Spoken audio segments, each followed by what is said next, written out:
kita tidak malu untuk menyampaikan, tidak hanya kita menyampaikan di gereja saja, tetapi di luar sana banyak sekali orang yang membutuhkan akan kesaksian saudara dan saya. Berapa banyak katakan amin? Mereka membutuhkan akan kesaksian kita. Mereka membutuhkan akan jawaban yang bisa merubah akan hidupnya. Tapi seringkali kita malu. Tuhan memanggil kita untuk menjadi juru bicara daripada Dia, tetapi kita malu, kita menutup akan mulut kita. Kita tidak menyampaikan apa yang Tuhan mau melalui kehidupan kita. Tuhan rindu untuk untuk setiap kehidupan saudara dan saya boleh dipakai oleh Tuhan. Saudara, kalau saya boleh katakan, seringkali dalam kehidupan kita malu. Tapi justru apa yang saudara lihat pada saat ini. Mari kita melihat, buka sejenak. Mata kita buka sejenak pada saat ini. Apa yang terjadi di dunia ini. Justru gay and lesbian. Saat ini mereka tidak malu. Mereka berani untuk menikah di publik. Bahkan mereka menuntut untuk menikah secara belak-belakan. Mereka mau melakukan akan semuanya ini. Mereka melakukan parade. Di Houston, di San Francisco, di kota-kota mana-mana, mereka melakukan suatu protes, mereka keluar, mereka berani menyatakan akan dirinya, tetapi kita yang hidup di dalam kebenaran, tapi justru kita malu. Justru kita malu. Saudara, kalau dulu mungkin ada laki-laki dan perempuan, mereka yang gay atau lesbian, mereka sungkan berada di depan umum. Tetapi sekarang apa yang terjadi? Justru mereka nongol, yang lain yang sungkan. Amin. Yang terjadi saat ini justru demikian. Tapi saya ingin untuk kita bersama-sama, Tuhan memanggil saudara dan saya untuk kita menyatakan akan kabar baik yang daripada Tuhan. Suatu saat ada seorang hamba Tuhan, seorang pastor yang ingin menghimbau akan seorang jemaat yang sudah lama tidak hadir pada saat dia bertemu dengan jemaat yang hadir pada saat itu di dalam kebaktian. Selesai kebaktian dia menemuin akan seorang jemaat yang sudah lama tidak pernah hadir. Dia berkata, Pak Selamat, sudah lama Pak Selamat tidak berjumpa. Gereja kita saat ini, kita di dalam keadaan yang luar biasa. Seluruh jemaat menjadi tentara-tentara daripada Allah. Mari Pak Selamat, saya sangat mengajak untuk Pak Selamat untuk menjadi tentara daripada Allah. Lalu Pak Selamat mengatakan, Pak Pendeta, dengan berani dia katakan, Pak Pendeta, saya sudah menjadi tentara daripada Allah. Tetapi saya berada di dalam sesuatu agent yang secret, yang mana saya menyelinap sana, menyelinap sini. Di dalam kehidupan kita,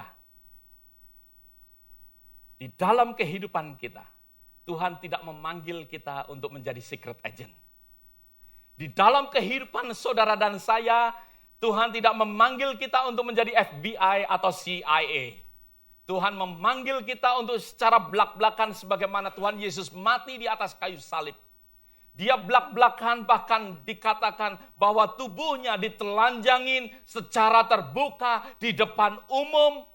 Dengan tidak malu mereka boleh menonton akan kematian daripada Tuhan Yesus Kristus. Tuhan Yesus Kristus secara belak-belakan dia declare akan kasihnya kepada dunia ini. Tapi seringkali di dalam kehidupan kita mau menjadi secret agent Kristen. Yang mana sebagai orang-orang Kristen yang tidak mau untuk belak-belakan.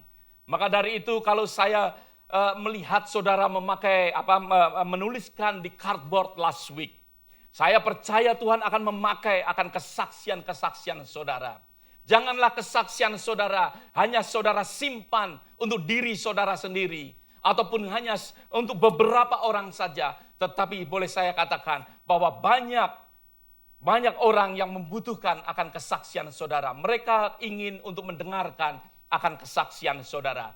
Mari kita buka bersama-sama di dalam kitab 2 Korintus. Pasal yang kelima. 2 Korintus pasal yang kelima. Mari kita buka bersama-sama. Yang membawa Alkitab katakan amin. Yang tidak membawa katakan, oh ampuni saya. Haleluya. Ya. Haleluya. Separuh daripada pasal 2 Korintus pasal yang kelima ini, mungkin ayat-ayat ini sudah seringkali saudara baca ataupun saudara sudah kenal. Separuh daripada pasal ini, Rasul Paulus berbicara di dalam hal misi. Rasul Paulus berbicara di dalam hal penginjilan. Ada beberapa hal yang kita boleh belajar bersama-sama siang hari ini. Tetapi sebelum kita mempelajarin akan perkataan-perkataan daripada Rasul Paulus, background daripada perkataan daripada Rasul Paulus ini, kita boleh ingat lebih dahulu bahwa Allah sangat menginginkan semua orang untuk mengalami keselamatan. Suatu yang kita harus ingat bahwa Allah menginginkan, menghendaki semua orang selamat. Di dalam 1 Timotius pasal yang kedua ayat yang keempat, saudara nggak usah buka, ya. Silakan kalau ada melalui ini bisa ditayangkan. 1 Timotius pasal yang kedua ayat yang keempat. Yang Tuhan kehendaki yaitu supaya semua orang diselamatkan. Memperoleh pengetahuan akan kebenaran. Di dalam 2 Petrus pasal yang ketiga ayat yang ke-9 dikatakan karena ia menghendaki supaya jangan ada yang binasa. 2 Petrus pasal yang ketiga ayat yang 9 katakan bahwa jangan ada yang binasa. Di dalam Yehezkiel pasal yang ke-18, Yehezkiel pasal yang ke-18 ayat yang ke-23 dan ke-32. Dikatakan sebab aku tidak berkenan kepada kematian.